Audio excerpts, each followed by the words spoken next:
Okay. Rabbi, Okay. Welcome, everyone. Rabbi, Yes. question. Yeah. At Mincha, we had like 3 minutes before we had Maariv. Yeah. So I raised a question that no one was able to answer. Uh-huh. This Shabbos, there's a minhag of either baking challah, Schlissel. looking like a key, or putting a key in the challah. What's the derivation? Yeah, there's many suggestions. One is that actually, if we learn tightness at the beginning, it talks about three keys that control the force of nature, and one of them is mafteach for parnasa. So there's a key representing that.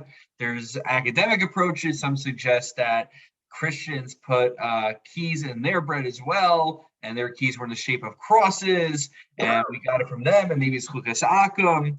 So.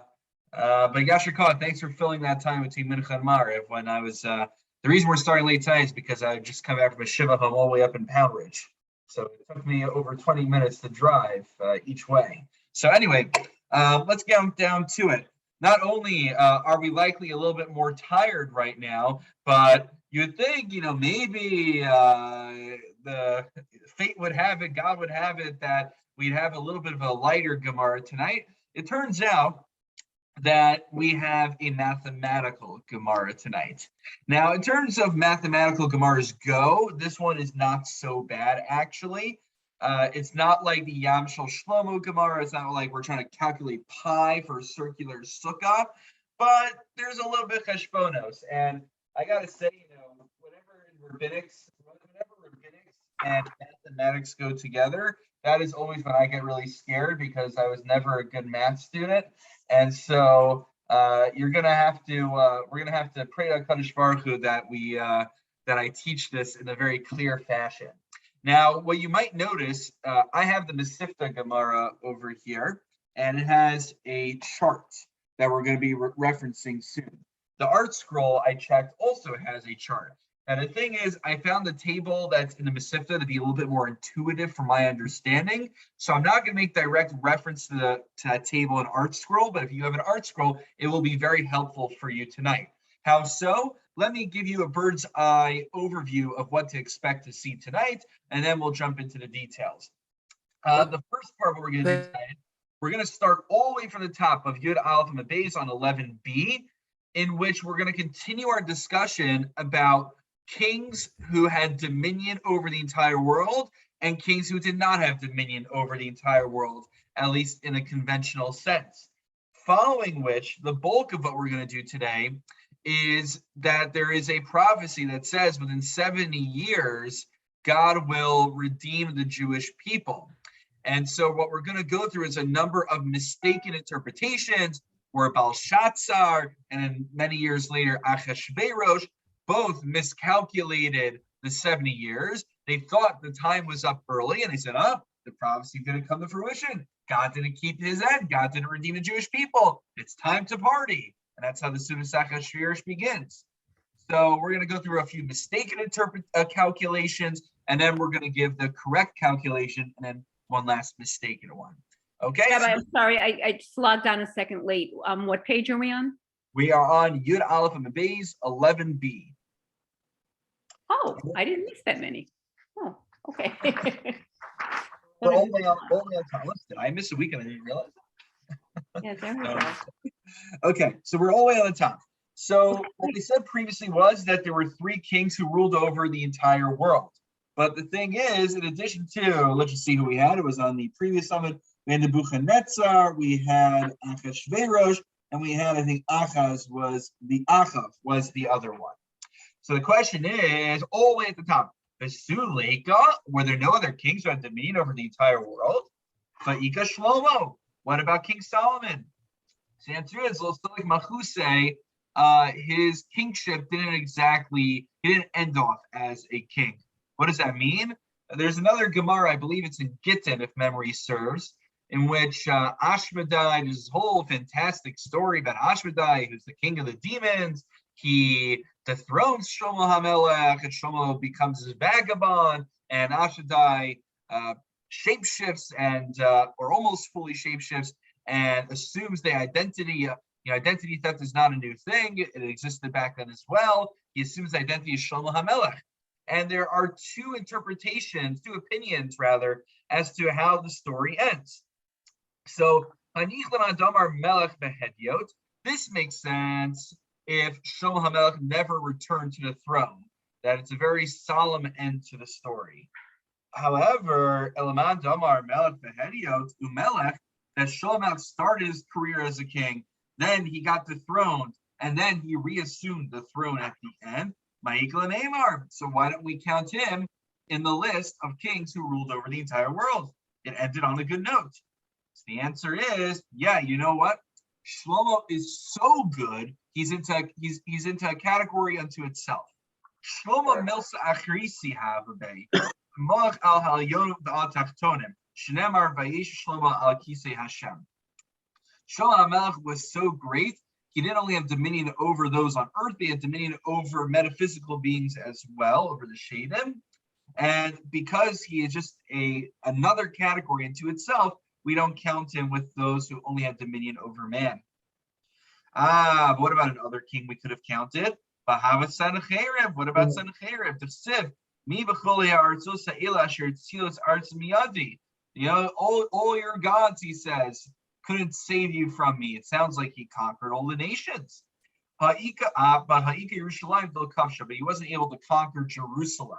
That, I believe, is the story about how overnight the angels came, and then everyone got up in the morning and they saw that the entire encampment of Sennacherib had died. They died in their sleep. So there's actually interesting. There's a poem by Lord Byron called "The Fall of Sennacherib." So if you ever get a chance, it's a very short poem, and it's literally it's about that story. And it's remarkable. Okay. So fine.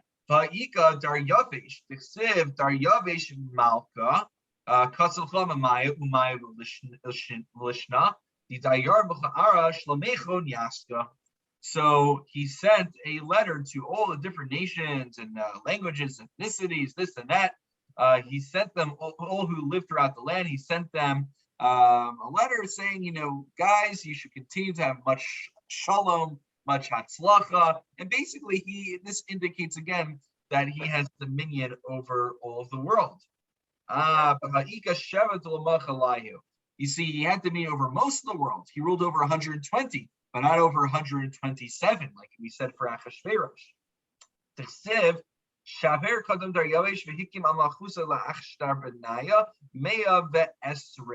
So he assigned 120 officers, one per nation, to be his, I don't know what you call it, the governors of these different countries.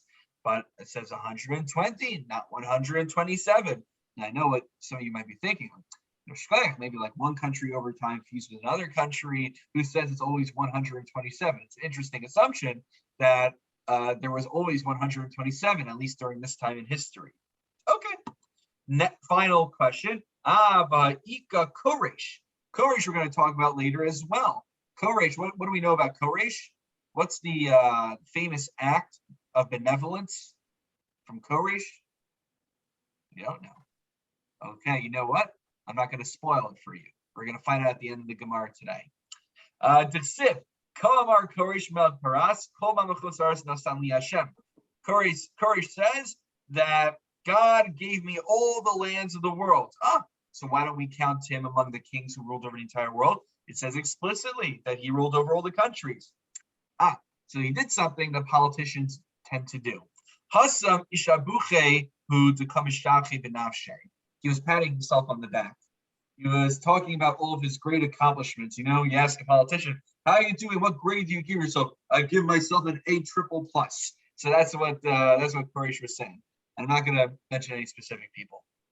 Okay, that brings us to the end of this section of the Gemara, in which we now understand why all these other kings, while they may have been powerful rulers, they don't quite make the cut. Or in Shlomo's case, he makes the cut with flying colors, that he's in a category unto itself. And that ends that piece of the Gemara. Any questions before we get to the meat and potatoes of tonight? Okay. I thought it was rather straightforward. Now, here's what we got to know. You remember Achashverosh has a Suda at the beginning, and all the Yidden go to the Suda. And you see, I don't know, I grew up, this is like very niche. I grew up when I went to Darkei. I remember they played the Purim story tape. The Purim story tape is how every like yeshivish kid knows. Henry, do you know the tape, or you just I've heard of it. Yes, this how every kid knows the Purim story growing up. Like I asked like all of like my friends who grew up modern Orthodox, like how did you know the Purim story? Like did you read through the Megillah at that age? So how do you know the story without listening to the Purim tape? So like because it's great voice acting, and there's like this whole scene where they go to the Suda and they try forcing them to drink wine there. And okay, I can't do it justice, but it's on YouTube actually. You could look it up before next Purim. So Achashverosh is having a Suda celebrating what? Celebrating that the temple is not being rebuilt. It's been 70 years and the temple's not being rebuilt. The Jews are not being redeemed. And what does he take out on display? The Caleb. Kalim Shoni. All right, Kalim Shoni, right? So he brings out the Kalim of the Beis HaMikdash. Now, Achashverosh was not the first to do this. Who was the first to do that? Belshazzar. Belshazzar did that. And what happens to Belshazzar? Belshazzar actually dies in his sleep that very night. Now you're going to ask, wait a minute. Yeah, Toby. I'm sorry, could you just clarify? I mean, it wasn't Persia that, that destroyed the temple and sent them into exile. Very good. So how did they get it? Very good. Okay, so for this, Rabbosai, if you have a Mesivta Gemara, or I think most of you have an Art Scroll Gemara, I don't have the Art Scroll in front of me, but I checked to make sure it's there. There is a table there that gives a full historical overview of what we need to know for tonight. Yeah. On the bottom of 11, it's on the bottom of 11b2. Bottom 11b2. So I'm going to summarize what a basic rundown of history during this time, and I'll highlight some of the dates. And that way, when we go through the Gemara momentarily, we'll have some sort of framework to understand what we're talking about. So in the year 3316, Shin Tes Zion, that's when Yehoiakim, who's a Jewish king, comes to power. 2 years later, in 19, that's when Nebuchadnezzar comes to power. He conquers Nineveh. 1 year later, it's important to know, only 1 year, in the second year of Nebuchadnezzar's reign, he conquers Jerusalem, and basically, I believe he turns Yehoiakim into a vassal state at that point. However, 3 years later, Yehoiakim stages a rebellion against Nebuchadnezzar. Things don't go so well in general, as we're going to see. That in in 27, Yehoiakim dies. Yehoiachin is taken out. He becomes king. He's then put into Gullus,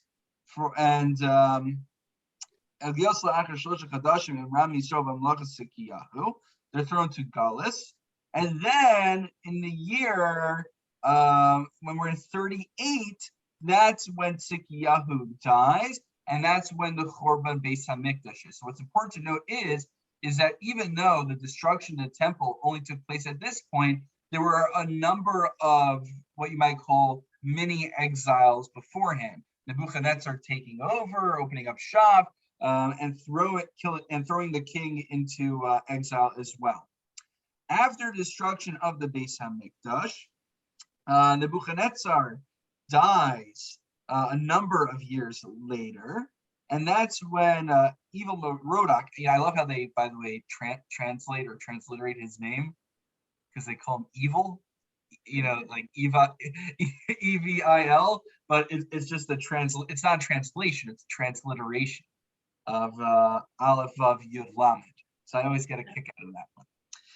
So you have Nebuchadnezzar, you have his son Evil Merodach, and then you have his son is Belshazzar. Okay, Belshazzar is relevant for us to know. After Belshazzar, we have Daryavish Hamadi. Daryavish Hamadi dies. He goes to Koresh HaParsi. And then from Koresh Parsi, he gives, okay, I'll tell you guys now, he gives Rishus, he gives permission to the Jews to start rebuilding the temple, but then he has second thoughts about it. So he could have been Messiah of sorts. And then after he dies, then Achashverosh finally comes to power. So you can see that even though we're talking about Belshazzar and Achashverosh, Belshazzar is 2 kings later from the Nebuchadnezzar, and then Achashverosh is a good number of kings later. So that's basically what we got to know. All right. But also, Rabbi, now there was a transition then during that time between Bavel and Paras and Madai. One took over the other. Right. So the Persian Empire kind of just subsumed all of that. Right. Very good. Very good. Okay, so that's what we got to know. That's what we got to know. And don't worry, you don't have to remember all this offhand. That was just to give you a basic overview. And now the Gemara is going to highlight the specific dates that are important for us. All right. So with that background, you're not being quizzed on it. Don't worry. I don't remember everything without looking at the chart either. And we'll still get through the Gemara. Toby, it looks like you want to say something. No, but back to my first question. So because Persia conquered the area from Babylon, they then became in possession of the temple things. Yeah. And when Koresh said that they could return and rebuild the temple, they didn't at that point give them back the temple things. So we're going to see at the end of the Gemara, he kind of is like, anyone who wants to go up and build it, like, go have fun. Which he actually gets criticized for, because he kind of just takes a laissez-faire position on building the temple. And then it's, I forgot the exact details. And basically, a lot of people seem to get angry about this. How dare Jews go on the Temple Mount? And there's nothing new out there. Okay, let's get to the Gemara. Here we go. So again, how do we get into this? We are darshaning the psukim in the Megillah. So it's in those days when the Melech sat down, what's mean kisheves? It says right afterwards, Bishnas Shalosh Lamalcho, in the 3rd year of his reign. So the words kisheves Hamel makes it sound like he just assumed reign, but then it says he's in his 3rd year of his reign. So how do we reconcile the language? Amarava my kisheves la'agish yasha daito, means not like sitting down, but after he got peace of mind, yishuv hadas. Amar, what do you say? Belshazzar chashavita. Belshazzar calculated the 70 years, and he miscalculated them. But I will calculate it, and I won't make a mistake. So what was the miscalculation? The siv kilefi melos lebavel shivim shana efkodesken. So the prophecy is that after the melos lebavel, after the completion of Bavel. Now, what do we mean by of Bavel? So the assumption at this point is, if you look again, I don't remember what your chart was like, but in a year. Yeah, the one in the art scroll is not as detailed, by the way. Yeah. We can't hear you. No? No, you were too far away from the mic. I couldn't hear you. I need like a better desk here. I'm juggling both sperm. Okay. So So Belshazzar is counting from 3,300, and he considers from the beginning of the Babylonian Empire, meaning from the beginning of Nebuchadnezzar's reign. That's where he's counting the beginning of the 70 years. So Choshev Arbaim V'Chamesh Nebuchadnezzar, Belshazzar calculates 70 years. 45 years was the reign of Nebuchadnezzar. Vesrimit plus the Evil Merodach, and there were 23 years following him of Evil Merodach. The Tarti day, and then 2 years into Belshazzar's own reign. So what does that get us to? Hashivim, that gets us to 70.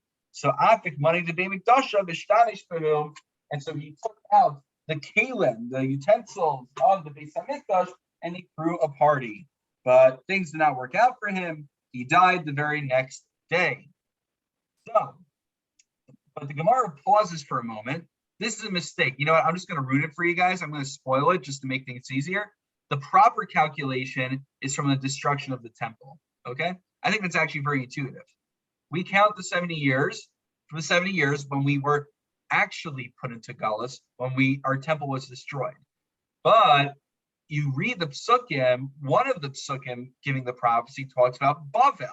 So it's not unreasonable to think that it starts from the reign of the Nebuchadnezzar. Now the Gemara this is going to be a huge parenthetical right now. We just assume that Nebuchadnezzar ruled for 45 years. But where do we get that? There's nowhere that explicitly tells us Nebuchadnezzar's reign was 45 years. So we're going to have a huge parenthetical right now where the Gemara is going to derive that. So just buckle up for this. I'll let you know when the parenthetical is over. Nebuchadnezzar minolan darbayim v'chameshnin malach. So how do we know that he ruled for 45 years? Damar mar galu b'sheva, galu b'shmona, galu b'shmona esrei, galu b'teisha esrei. So we have a tradition that there was a galus in the 7th year, a galus in the 8th year, a galus in the 18th year, and a galus in the 19th year. Wow, that sounds very vague. Let's make sense of what that means. So here we go. Rabbi, could you just remind me how many years after Nebuchadnezzar, took over? Was he killed because of the what he did with the Kalim? So it was actually not Nebuchadnezzar; it was Belshazzar. Belshazzar. I'm sorry. Yes, I'm sorry. 3 years. There's only 3 years. Just 3 years. Well, why would it be so little? Then why would he have waited then 70 years? 2 years. Belshazzar was 2 years. 2 years. Because you had 45, then 23, and then 2 of Belshazzar. So it was in the 2nd year of Belshazzar's reign, because he calculated from the beginning of Nebuchadnezzar's reign, 2 kings before him. That's right. Okay. Actually, you know what? We gotta get a whiteboard, and we could do this at the shul, and then I could put or smartboard or something, and we could put all the calculations on the board, and it'd be a lot of fun. Okay. Yeah, I'm trying to think of why Ahasuerus calculated incorrectly. He waited. So we're not even up to Ahasuerus yet. So you don't have to worry about it. We're still up to Belshazzar. All we know about Ahasuerus is Ahasuerus was very confident. Like he was very snobby and said, Belshazzar doesn't know how to do math. I know how to do math. And then Ahasuerus messes up also. Okay. All right. So Galus b'Sheva, what do we mean Galus in the 7th year? Kivish Yehoyakim, 7 years to the conquering of King Yehoyakim, which is known as Galus Yehoyachin, who came afterwards. Shishmona Nebuchadnezzar. So the Galus, the exile of Yehoyachin, was the 8th year of the rule of Nebuchadnezzar. That's what we got to know. And we're going to still elaborate on the details. We're going to go through the full explanation, but that's the key point. Galus Yehoyachin was the 8th year of Nebuchadnezzar. Galus B'Shmona Esrei, so there was a Galus in the 18th year, Lakivish Yehoyachin. To Yehoyachin, 18 years from Yehoyachin being conquered, Galus Sikiyahu. That's when we have what's called the Galus of Sikiyahu. Sha'asrei Nebuchadnezzar. So that is 19 years after the ascent of Nebuchadnezzar. Damar Mar, Shana Rishona, Kivish Ninbe, Shnia Kivish Yehoyachin. During his Shana Rishona, some people during the Shana Rishona, they just hang out with their wife and they play board games and whatnot. And then he had a different Shana Rishona. Okay. For those who got it, they got it. So during his Shana Rishona, he went ahead and he conquered Nineveh. And his 2nd year, Shnia Kivish Yehoyachin, that's when he conquered Yehoyachin and he turned his sights to the Jews. Uchsiv, Vayehi b'shloshim u'shva shana legos Yehoyachin, Malach Yehuda b'shneim asar chodesh b'asir v'chamish l'chodesh nasi yivam aronach melech Bavel b'shnas machusa. Right, it's Rosh Yehoyachin, Malach Yehuda v'yotzev sami beis hakala. Okay, great. So that was one long pasuk there. The point from this pasuk is actually the first line there. where it says it was the 37th year from the Galus of Yehoiachin that Nebuchadnezzar's died, and his reign came to an end. So what do we got here? We got Timothy. 37 plus 8. We got 8. We know 8 previously because we said that the Galus of Yehoiachin was 8 years after Nebuchadnezzar's reign.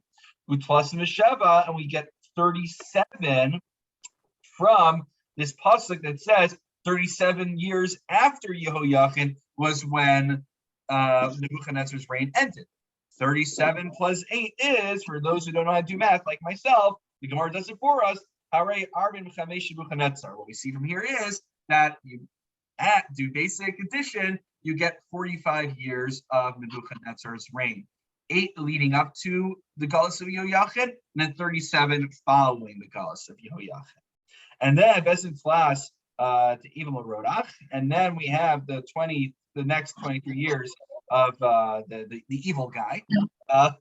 So tomorrow, we know that from a tradition. Tartini day, and in the 2 years of Belshazzar Hashivin. So all this was like the back room over here, like how we got to the conclusion of 70 years. So he actually counted 70 years correctly, meaning the math checks out.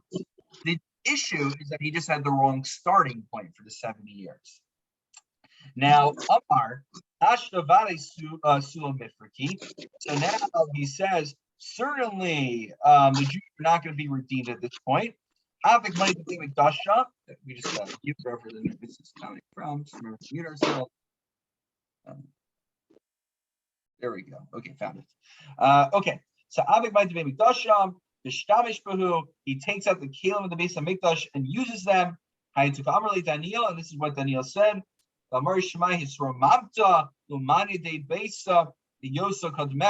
So you had this chutzpah that you lauded yourself over God, as it were, and you took out his kelim.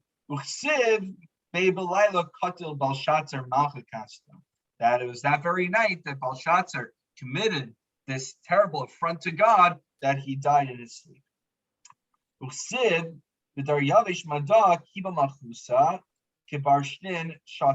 it says, Tartan. And so it says Daryavish Mada. So when he became the king afterwards, he was 60. He was 62 years old. Very good. So such was the demise of Belshazzar. He did it a little bit too early. Now, Amar Achashverosh said, "Ihu mitatai anochashvina v'lotaina." Achashverosh, though, was feeling very smug, and he said, Belshazzar doesn't know how to calculate this, but I know what I'm doing. Mesiv lemalchus Bavel.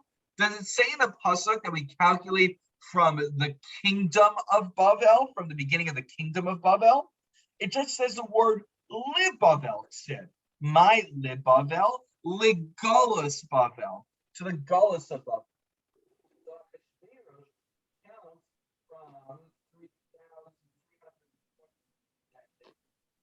We can't hear you. Okay, sorry, I just had to check the date. Counts from 3,327, which is when Yehoiachin went into Gullus. So he doesn't count from the destruction of the Beis HaMikdash.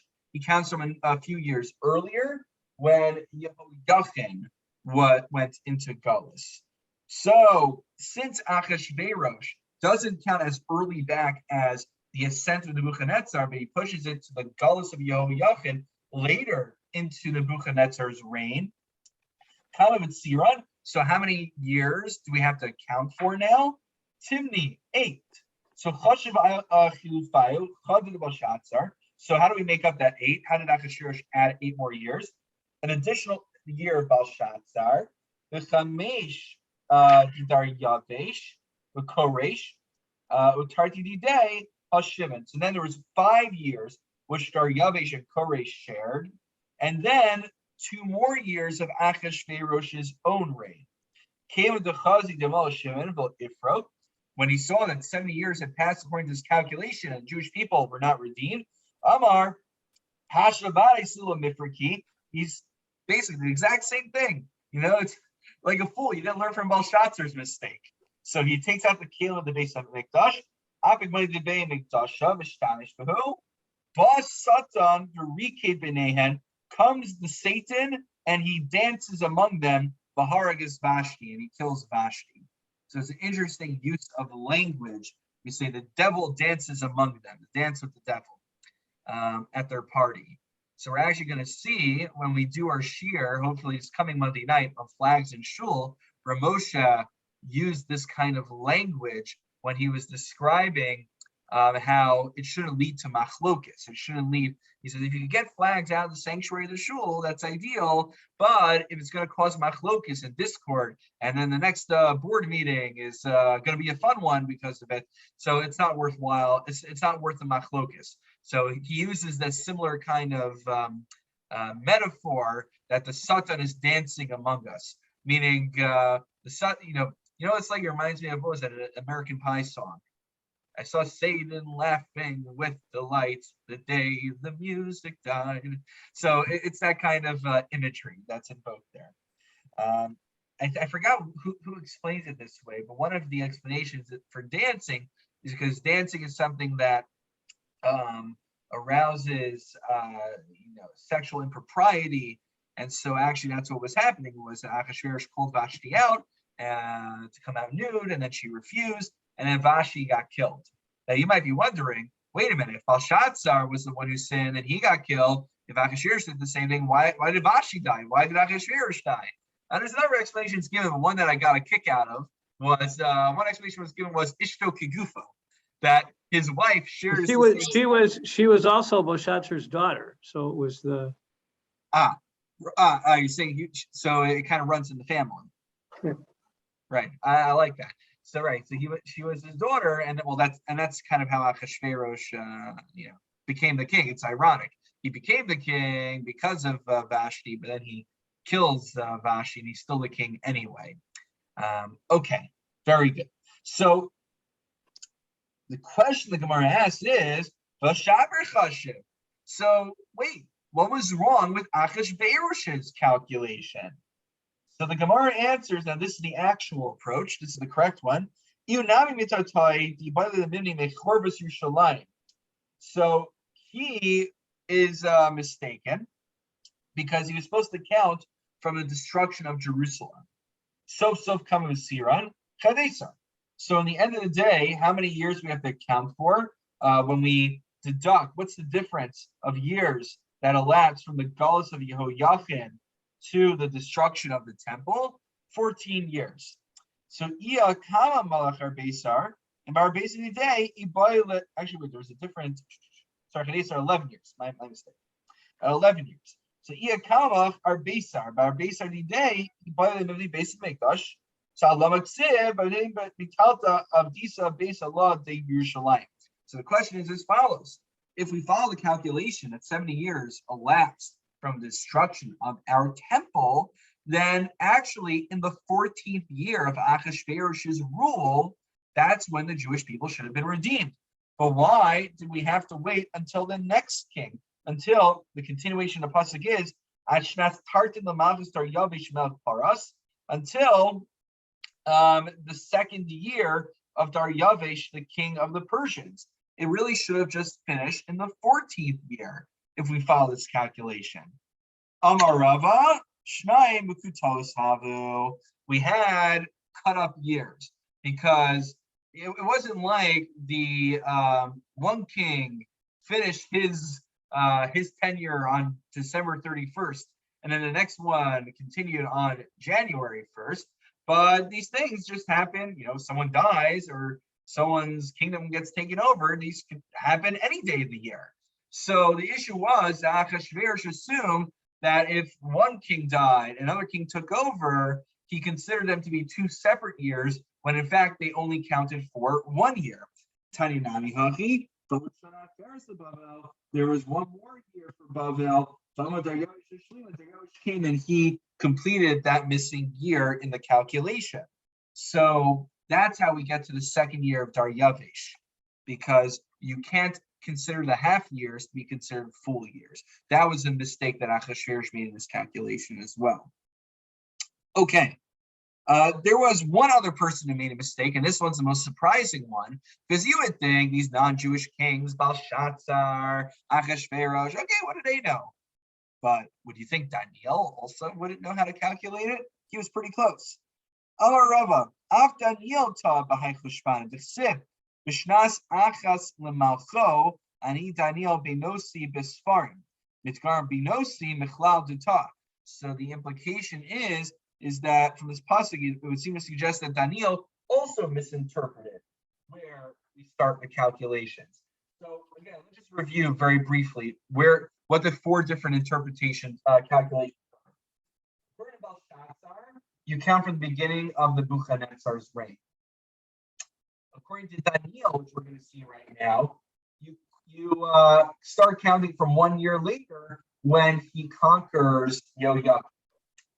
Then Achashverosh's Shita, he's the closest one. Achashverosh says that you count from the Golus of Yehoiakim. And then Chazal, our interpretation is that you count from the destruction of the temple. So Daniel was actually almost in the same boat as Belshazzar's calculation. Okay, so end of that. Nonetheless, if you recall, all the way at the beginning of this section of the Gemara, we cited two psukim, and one of them we didn't seem to really focus on too much. Mikol makom kashu proya adadi, ksiv melos lebavel, uksiv lecharvus Yerushalayim. We have two contradictory psukim. One pasuk says we count based on Bavel. That's what got Belshazzar thinking you start from Nebuchadnezzar. The other pasuk says from the destruction of Yerushalayim. So that's what we base it on. But how can we just ignore that one pasuk tells us to calculate it from the kingdom of Bavel? So Amarava Lifkida Ba'alma. It's referring to there was a mini redemption that started up that didn't quite work out. What does that refer to? By the Siv, Ko Amar, Ko Reish Melech Paras, Ko Mam Lachas Aris Nasali Hashem Elokei Hashemayim, Fu Pakad Eli Livnos Lo Bais Yerushalayim. So Koresh gave the go-ahead. He gave the green light to rebuild the temple in Jerusalem. Now, he kind of sort of retracted on that, and things had to wait many years later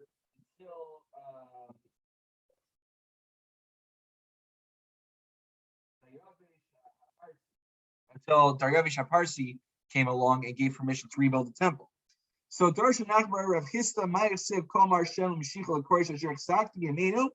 so it sounds like from the pasuk that Koresh is being referred to as the Messiah of God. The Koresh Mashiach, was Koresh considered the Mashiach? He didn't bring about a redemption for us. Rather, God said to the Messiah, Koresh, I am crying for you on account of Koresh.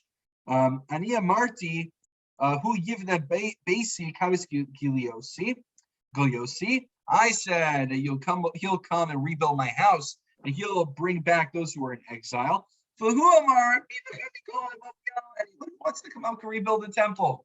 So he was there. He took a laissez-faire position on it. He could have been the one who could spearhead and could have led the vanguard and really took a proactive role in rebuilding the temple.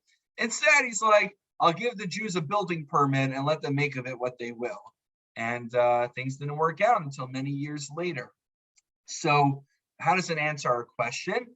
There was a 70-year count from Malchus Bavel until Koresh HaParsi came along and issued the green light to start rebuilding the temple. But then 70 years from the destruction of the temple was actually when our redemption truly began. Okay? And that brings me How can you criticize a non-Jew for not building the temple? I mean, God was very particular about who could build his temple. David HaMelech couldn't build his temple. So how could any non-Jew be contemplated to be the actual? I mean, it seemed to me that Cyrus did everything that he could do. I can't imagine. Right. Well, I don't get it. On the one hand, I do hear the sympathies, like, like if I was in charge of a country and then a bunch of Christians wanted to build a church, the nicest thing I could do is let them build their church. I wouldn't really play a role in actually building it for them. But it seems that Koresh, in his own words, actually says that I have been informed by God. I've been appointed by God to rebuild the temple. And he was aware of that. And yet he didn't actually, he was charged to rebuild the temple. But he did not rebuild the temple. He just allowed others to do the job. So we think that Cyrus had nevuah? I forgot precisely how it is communicated to him. Any Tanakh people here who could fill us in on that? Right? I forgot precisely how that's communicated to him. But yeah, that's a good question, Toby.